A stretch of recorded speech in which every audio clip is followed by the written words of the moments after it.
E já está no ar o Identidade Feminina pela TV Câmara de São José do Rio Preto. Desde já, meu muito obrigada pela sua companhia.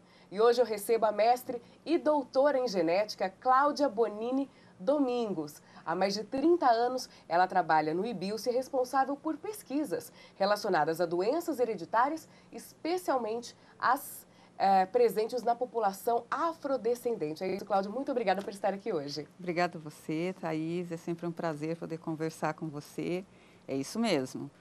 Mais de 30 anos Mais de nesse 30 campo. anos trabalhando especificamente com a anemia falciforme, que é muito conhecida, é uma das anemias mais frequentes na nossa população, principalmente pela característica multiétnica que a população brasileira É uma tem. preocupação de saúde pública?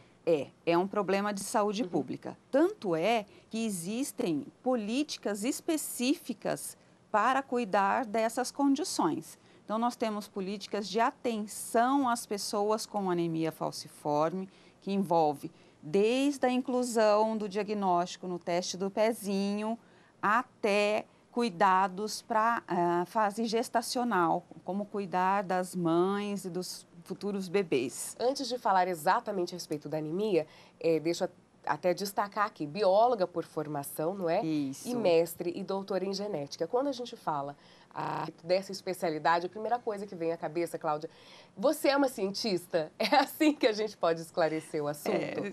Sim.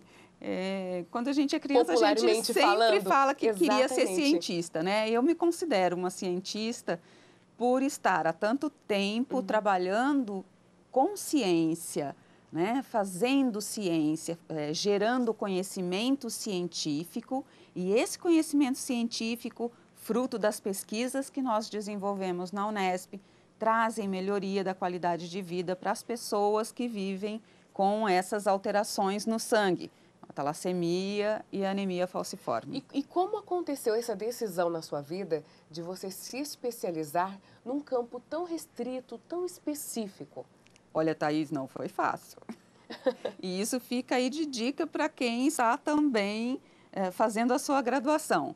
Eu precisei experimentar várias áreas. E aí, no último ano de graduação, eu conheci uma pessoa que estava chegando à nossa unidade e fazia pesquisa na área de hemoglobinopatias, dessas anemias hereditárias. Doenças do sangue. Do sangue, exatamente. Do sangue. E quando comecei a trabalhar com essa pessoa, eu realmente me apaixonei pela área. Se encontrou. E acabei seguindo o caminho, né? Fiz o meu mestrado em genética, o doutorado e continuei o trabalho hoje muito mais com a parte de estresse oxidativo que envolve essas anemias, essas doenças do sangue, e buscando possíveis alvos terapêuticos, entender um pouco mais por que certas pessoas têm um quadro clínico mais grave do que outras. Quais são as características que determinam esses quadros clínicos? Eu tenho até aqui, ó, atua principalmente no diagnóstico laboratorial, diversidade genética, prevenção e biologia molecular. Atua também em bioética, em ciência e diversidade de gênero. Quando a gente fala desse jeito, parece tudo muito confuso. Exato. Na prática, na prática, como é que funciona? É o seguinte, diagnóstico das anemias hereditárias no Brasil. Então, nós vamos trabalhar para desenvolver metodologias, sejam elas com o DNA, e daí vem a biologia molecular, ou outras metodologias, para que facilite o diagnóstico. Facilitando o diagnóstico, nós vamos ter uma melhoria de acesso às pessoas aos programas de saúde, entender um pouco mais como é a doença a partir do diagnóstico, nós podemos propor terapias alternativas. E mais eficientes. E mais eficientes e que tragam uma qualidade de vida melhor. Tá? Aliado a tudo isso, nós não podemos esquecer da bioética, envolvendo a autonomia das pessoas frente a um tratamento, a uma conduta terapêutica qualquer ou algum procedimento, e da identidade de gênero. Porque vocês precisam lidar com voluntários. Sim. Nesse processo. Sim. É importante a participação de outras pessoas que não são envolvidas com a parte de pesquisa. Exatamente. As pessoas que vivem com a doença. É muito importante a relação. Vamos diferenciar um pouquinho os tipos de anemia para a gente entender melhor a importância desse estudo? Vamos lá. Nós temos anemias de maneira geral, né, que são aquelas condições do sangue em que vão trazer principalmente para os indivíduos cansaço, mal-estar, sonolência, dores nas pernas, coisas que a gente sente todos os dias, mas no caso de algumas anemias isso é muito grave, necessitando até de transfusões de sangue para poder equilibrar o funcionamento do organismo. Dentro desse grande grupo das anemias, nós vamos ter as anemias hereditárias e as anemias adquiridas. As adquiridas a gente já conhece bem, por parasitoses, por deficiências alimentares, deficiências nutricionais, né, por sangramentos. E as hereditárias, aquelas que vêm na nossa composição genética, né? Que nós herdamos como as características que nós temos, olho claro, olho escuro, né, cabelo liso. Vai determinar se você terá a doença ou não. Exatamente. E dentro desse grupo das anemias hereditárias, nós focamos principalmente em duas principais, né? A anemia falciforme, que é de origem africana, e as talassemias, que é de origem de povos mediterrâneos. E aí, dentro desses estudos todos, vocês propõem uma maneira de um dia conseguir diminuir o número de casos? Sim. Esse é o objetivo principal? O principal é esse. De um dia nós vamos trabalhar com o diagnóstico, trazendo qualidade de vida para as pessoas que têm e orientando aqueles que têm sintomas mais brandos quanto ao risco dos seus descendentes também virem a ter uma anemia mais grave. É possível não transmitir geneticamente? Se você manipular o material genético, sim. E hoje, com a tecnologia de biologia molecular, a gente consegue corrigir alguns defeitos genéticos. Por exemplo, a técnica de CRISPR, que está muito em voga hoje, é uma das alternativas para corrigir a anemia falciforme. 30 anos atrás, quando você começou, Cláudia, você imaginou um dia lançar mão desse recurso no seu trabalho? Com certeza não. Há muitos anos a gente vem caminhando com as anemias hereditárias, né? São 30 anos trabalhando nessa área, né? E até algum tempo atrás nós tínhamos disponível apenas metodologias muito básicas. Hoje nós conseguimos chegar a um nível molecular com possibilidade de manipulação e cura, né, para essas alterações. Dentro de um contexto nacional, existem plataformas, existem recursos, estamos bem abastecidos de meios perto do que está acontecendo no país? No país, nós temos grandes centros. Rio Preto é um serviço de referência para o diagnóstico, né? Todos aqueles casos que as pessoas têm dificuldade para diagnosticar, as amostras vêm aqui para a Unesp para a gente poder ajudá-los a elucidar. E o nosso objetivo é alcançar o que hoje acontece na Europa e Estados Unidos, para que a gente possa trazer disponível para a população o que eles já fazem lá. O que já é feito lá. Sobre isso a gente vai conversar já no próximo bloco. Antes disso, quero convidar você que nos acompanha pela TV Câmara, canal 4 da NET 61.4, em TV aberta e sinal digital, para nos ver também pelo YouTube. No nosso canal, toda a nossa produção está disponível para você assistir quando, como e onde quiser. O Identidade Feminina volta já.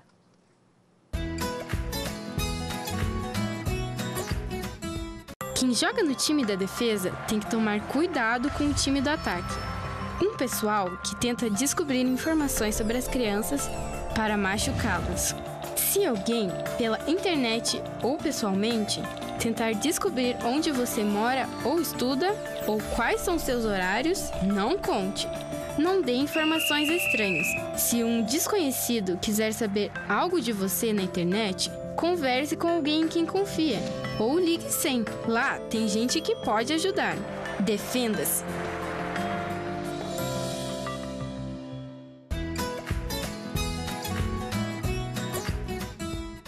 Já estamos de volta com Identidade Feminina aqui pela TV Câmara. E eu aproveito para fazer mais um convite a você. Já curtiu a página da Câmara de Rio Preto no Facebook? Além de ficar por dentro de toda a nossa programação, você fica atualizado também a respeito das notícias do Poder Legislativo. E isso é mega importante para todos nós, cidadãos. E continuando a nossa conversa aqui com a Cláudia Bonini Domingos, ela é mestre e doutora em genética. E a gente falava sobre esse foco que vocês têm, esse cuidado especial em um dia alcançar a tecnologia que é empregada, por exemplo, na Europa. Sim. Cláudia, eles estão, de fato, muito mais à frente do que a gente. Thaís, e essa é uma preocupação que nós temos com a situação política e os cortes de recursos na pesquisa. Eu temo pela continuidade da nossa pesquisa com qualidade. Nós precisamos desse investimento em pesquisa para que não fiquemos muito aquém. Quer dizer, essa crise chega até mesmo a esse segmento. Chega e nós estamos preocupadíssimos porque fazemos ciência com os nossos alunos, ensinando os nossos pós-graduandos, o pessoal que faz a iniciação científica, e muitos deles dependem de uma bolsa de estudos para poder se dedicar ao trabalho. Que inclusive tem gente que não entende, né? Quando a gente fala de bolsista, ele se dedica integralmente àquele processo. É muito difícil você manter um emprego onde você tem uma remuneração e ainda se dedicar às pesquisas. Eu diria que é impossível. É impossível. É impossível, porque a pesquisa vai exigir de você uma dedicação, um tempo de estudo fundamental. Para isso, as bolsas vêm auxiliar. E são bolsas de auxílio de auxílio. Ninguém fica rico Ninguém vai ficar rico sendo bolsista e, muito pelo contrário, se pensam que vai ser bolsista, vai ficar tranquilo, porque não vai. Porque recebendo a bolsa, a cobrança é maior. Tem que produzir, tem que mostrar resultados. Então, esses cortes nos preocupam muito. E o que falta, basicamente, para a gente evoluir nesse segmento é investimento financeiro. É investimento financeiro para que a gente possa trazer pessoas para fazer cursos de atualização, para que nós possamos ir a congresso, mostrar os nossos resultados, fazer treinamentos no exterior para colocar as metodologias que são aplicadas lá, aqui, e que também o país tenha condições que as empresas que investem em tecnologia e diagnóstico, principalmente na minha área, sintam um campo aberto para poder investir no país. Com essa dificuldade de liberação de recursos, fica muito difícil para as empresas da Europa e Estados Unidos investirem no Brasil. E a gente está falando de saúde da população, né, Cláudia? Exatamente. Milhões de pessoas. Milhões de pessoas e pessoas, muitas vezes, na sua grande maioria, de parcelas da população que não têm facilidade de acesso, não têm condições de compra de medicamentos, de investigar o que tem. Exatamente.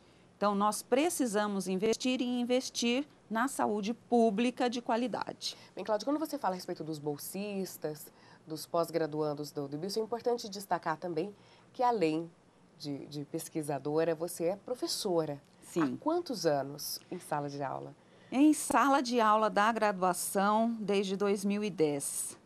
Eu ingressei no IBILSE muito cedo, trabalhei muito tempo como bióloga e agora, funcionalmente, de 2010 para cá, sou professora da graduação e desde 2008, professora da pós-graduação também. E como que é isso? Como que é esse processo de colaborar com a formação, de lidar com as expectativas, né? Já até colocou desses bolsistas ou não. Como que é esse seu trabalho? Como que é essa sua missão? Essa missão é extremamente gratificante. muitas vezes cansativa, desgastante, mas a partir do momento que você entra em uma sala de aula, que você começa a fazer essa troca de conhecimento com os alunos, que você começa a perceber o brilho nos olhos, que o feedback o é natural. interesse, o feedback é instantâneo. Isso é apaixonante. Mas no início da sua carreira, você já se via como professora no futuro?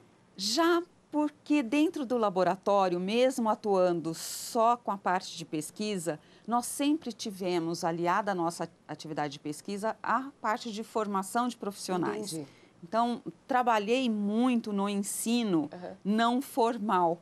Certo. E agora, de 2010 para cá, sim, dentro da sala de aula, e é extremamente gratificante poder sentir o interesse. E são interessados? São. Existe um comprometimento real? Existe. Eu acho que depois que os alunos fazem a definição para o curso que eles querem, o interesse é natural. Então, vão realmente buscar aquelas áreas que os satisfazem, a busca pelo conhecimento, entender um pouco mais o desconhecido, né, para poder traçar os seus caminhos. E muito da conversa que a gente tem, de troca de experiências, como é que vai ser depois da graduação, o que eu posso fazer. E os alunos confiam nos professores para essa orientação.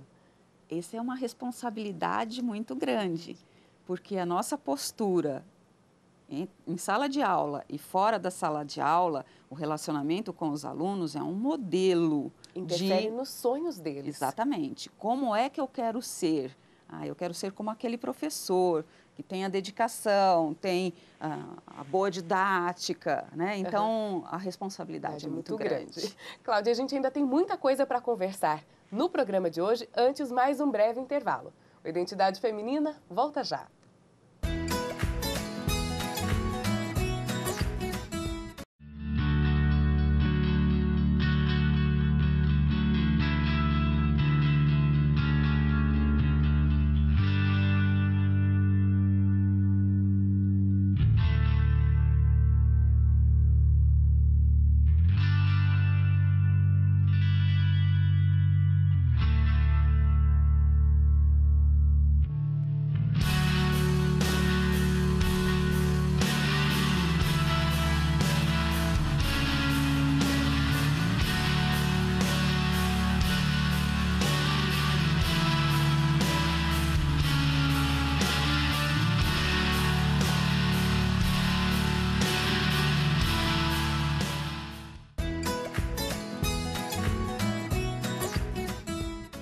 De volta com a Identidade Feminina, mais uma vez eu agradeço a sua companhia aqui na TV Câmara de São José do Rio Preto. Ao meu lado, a Cláudia Bonini Domingues, ela é mestre e doutora em genética. Cláudia, além de tudo isso que a gente já comentou, você também é autora de 3 livros. Sim.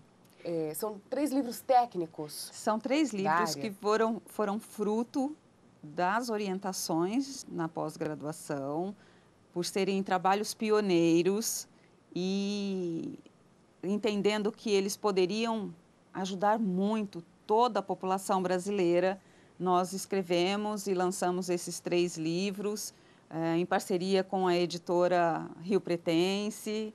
E como é que foi o retorno dessas publicações para você, de profissionais de todas as partes do país? Sensacional. E já estão cobrando uma nova edição.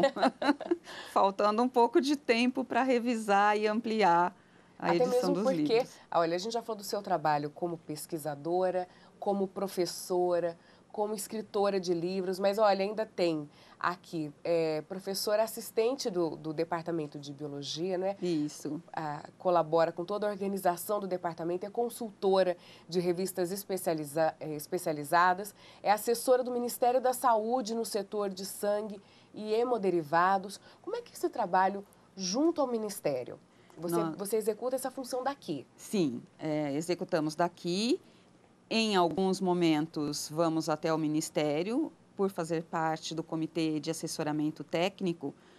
Por algumas vezes, temos que fazer reuniões presencialmente lá. Uhum. E também a participação na formação de recursos humanos, via Ministério, em congressos ou localmente, quando necessitado. Então, a gente ainda viaja um pouquinho. Ainda é diretora científica da FAPERP, em Rio Preto. FAPERP, que é uma instituição de extrema importância para o município. Que mais que eu tenho aqui? Já foi coordenadora do Comitê de Ética e Pesquisa da Unesp. Sim. E junto a tudo isso, ainda é mãe, você tem duas filhas. Tenho duas filhas. Você tem uma família, as suas filhas também são envolvidas com a área de saúde. Sim. Exatamente. E tudo isso foi conquistado, né? Eu consegui conquistar todas essas áreas graças a eles também, que me deram o apoio fundamental o tempo todo em casa e o incentivo incondicional. Nessa área de biologia e genética, qual é o percentual de participação de mulheres nessa área de pesquisa?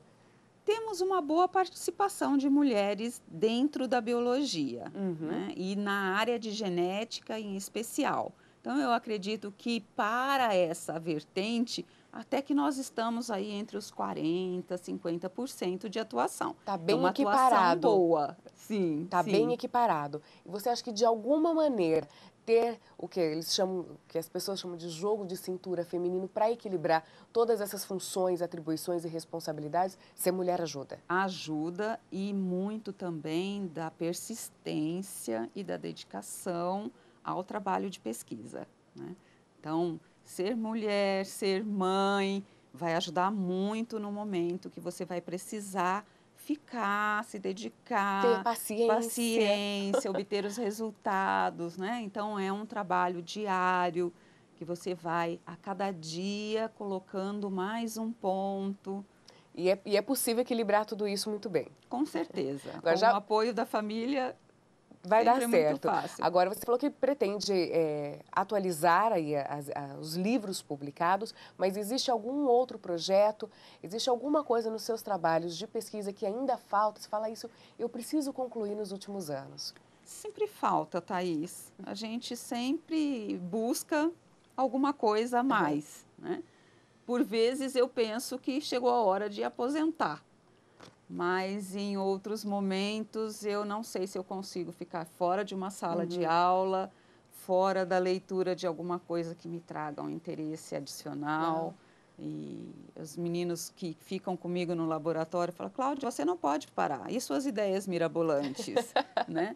Então, eu acredito que a cada dia que passa, uma novidade já me deixa com vontade de procurar essa curiosidade. Você brincou agora de ideias mirabolantes, mas essa curiosidade, essa vontade de fazer o que ainda ninguém fez, você acha que essa é a sua característica principal? Sim, sim. Essa é a principal característica.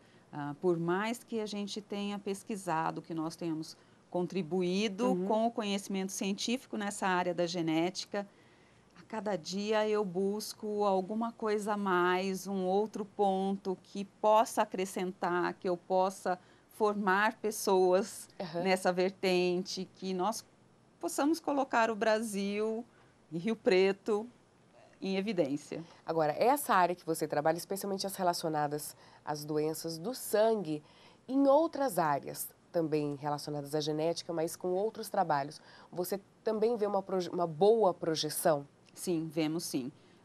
No laboratório eu tenho uma segunda linha de pesquisa. Aqui em Rio Preto? Aqui em Rio Preto, que foi por requisição de alunos que nós resolvemos criar essa segunda linha de pesquisa, que é o estudo do sangue, só que em alguns animais. E animais silvestres. E por meio do conhecimento do sangue nesses animais silvestres, nós trabalhamos a vertente da genética como resposta a agentes ambientais tóxicos, dentro da ecotoxicologia, né? Como que esses animais vão responder geneticamente aos efeitos de poluição, de escassez de oxigênio e de outros fatores agressores ambientais. Bem, Cláudia, o que a gente pode esperar e desejar é que, de fato, os investimentos continuem sendo aplicados para que a gente possa ver esse setor crescer cada vez mais e Rio Preto se mantendo como uma referência no Brasil, como você colocou, e contribuindo para a saúde da população de um modo geral. Com certeza, é o que nós esperamos. Cláudia, obrigada mais uma vez pela sua participação aqui no programa e um ótimo trabalho a toda a sua equipe na Unesp de Rio Preto. Obrigada. E eu reforço o convite para você que nos acompanha pela TV Câmara. Se inscreva em nosso canal no YouTube, confira toda a produção da emissora e também curta a página da Câmara de Rio Preto no Facebook para você ficar por dentro das notícias do Poder Legislativo aqui no município. Não esqueça de enviar suas sugestões de pauta para a nossa equipe de reportagem. Até o próximo programa.